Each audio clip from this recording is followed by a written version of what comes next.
Salam jumpa kembali, Bapak, Ibu, saudara-saudariku yang terkasih dalam Tuhan kita Yesus Kristus. Marilah kita mendengarkan dan merenungkan bacaan-bacaan kitab suci hari Selasa 21 April 2020.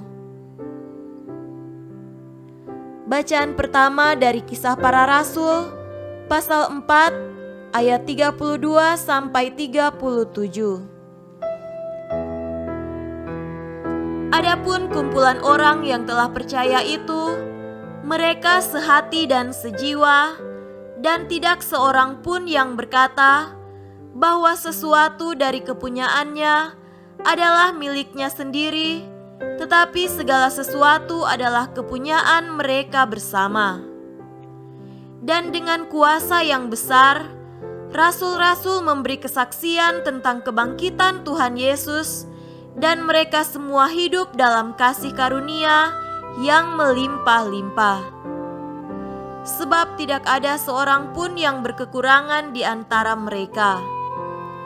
Karena semua orang yang mempunyai tanah atau rumah menjual kepunyaannya itu, dan hasil penjualan itu mereka bawa dan mereka letakkan di depan kaki rasul-rasul. Lalu dibagi-bagikan kepada setiap orang sesuai dengan keperluannya. Demikian pula dengan Yusuf, yang oleh rasul-rasul disebut Barnabas, artinya anak penghiburan, seorang Lewi dari Siprus. Ia menjual ladang miliknya, lalu membawa uangnya itu dan meletakkannya di depan kaki rasul-rasul. Demikianlah sabda Tuhan. Syukur kepada Allah. Tuhan beserta kita, sekarang dan selama-lamanya. Inilah Injil Yesus Kristus menurut Yohanes. Dimuliakanlah Tuhan. Injil Yohanes pasal 3 ayat 7 sampai 15.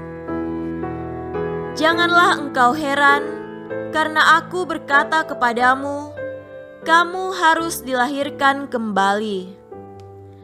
Angin bertiup kemana ia mau, dan engkau mendengar bunyinya, tetapi engkau tidak tahu dari mana ia datang, atau kemana ia pergi. Demikianlah halnya dengan tiap-tiap orang yang lahir dari roh. Nikodemus menjawab katanya, bagaimanakah mungkin hal itu terjadi? Jawab Yesus, engkau adalah pengajar Israel, dan engkau tidak mengerti hal-hal itu. Aku berkata kepadamu, sesungguhnya kami berkata-kata tentang apa yang kami ketahui, dan kami bersaksi tentang apa yang kami lihat, tetapi kamu tidak menerima kesaksian kami. Kamu tidak percaya waktu aku berkata-kata dengan kamu tentang hal-hal duniawi. Bagaimana kamu akan percaya kalau aku berkata-kata dengan kamu tentang hal-hal surgawi? Tidak ada seorang pun yang telah naik ke sorga selain daripada Dia yang telah turun dari sorga, yaitu Anak Manusia. Dan sama seperti Musa meninggikan ular di padang gurun, demikian juga Anak Manusia harus ditinggikan, supaya setiap orang yang percaya kepadanya beroleh hidup yang kekal. Demikianlah Injil Tuhan. Terpujilah Kristus. Saudara-saudariku yang terkasih dalam Tuhan kita Yesus Kristus, tema renungan hari ini adalah kelahiran baru. Apalah artinya segala ilmu tentang Allah jika seorang yang mempelajarinya tidak sungguh-sungguh beriman dan tidak pernah merasakan kehadiran Allah lewat kehidupannya? Jika demikian, maka Allah hanya menjadi tatanan konsep serta ilmu pengetahuan belaka. Hal ini sangat dikritik oleh Yesus. Saudara terkasih, bacaan Injil pada hari ini, Yesus mengatakan bahwa Nikodemus harus mengalami kelahiran baru. Mengapa? Supaya ia pun sungguh dapat merasakan kehadiran Allah di dalam kehidupannya, serta dapat mengambil bagian dalam kerajaan Allah, yakni keselamatan kekal. Yesus mengkritik dia yang hanya mengenal Allah lewat segala ilmu serta hukum yang setia ia jalani. Namun bukankah Nikodemus seorang pengajar Israel? Nikodemus memang seorang pengajar Israel yang tahu banyak hal tentang Allah, tahu banyak tentang ilmu kitab-kitab Taurat dan para nabi.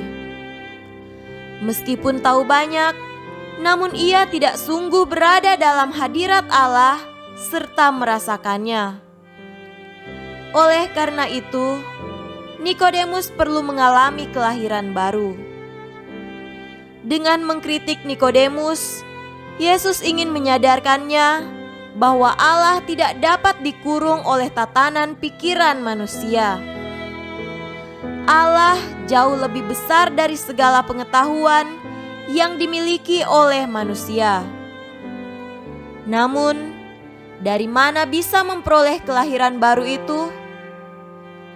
Kelahiran baru itu akan diberikan kepada mereka yang mau memandang Anak Manusia yang telah ditinggikan di atas kayu salib.